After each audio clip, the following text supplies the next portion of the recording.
सभी प्राणियों और ब्रह्मांड के साथ एकता से कैसे जुड़े?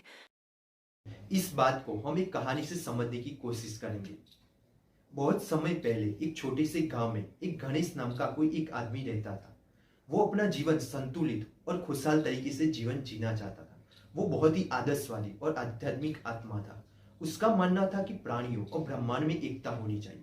और इसके परिणाम स्वरूप उसने एक दिन अपने गांव में एक सभा बुलाई और उसने ये समझाने का प्रयास किया कि हमारे आसपास की जो प्रकृति है, जो प्राणियों है, उसके साथ हमें मिलजुल कर और एकता से रहना चाहिए। और इसके परिणाम स्वरूप उसने बहुत उदाहरण से लोगों को समझाने का प्रयास किया कि हमारे आसपास जो भी प्राकृतिक तत्व है, जो भी पेड़ पौधे हैं, उनकी जो एकता है उसे हमें समझना चाहिए, उनको हमें महसूस करना चाहिए।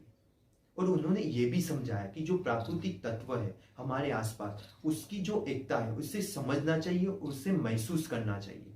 और जैसे पेड़ पौधों की संबंध मिट्टी से है, जल से है, सूर्य से है, ठीक वैसे ही हमें अपने आसपास के लोगों के साथ मिलजुल कर रहना चाहिए, उन्हें समझना चाहिए और हमें अपने आत्मा में एकता का भाव उत्पन्न करना चाहिए। गणेश ने अपने उदाहरणों से लोगों को समझाया कि हमें अपनी आत्मा में एकता का भाव रखने से हम इस ब्रह्मांड के साथ जुड़ सकते हैं और लोगों के साथ जुड़कर और इस प्रकृति के साथ जुड़कर हम अपने जीवन को और भी आनंदमय बना सकते हैं।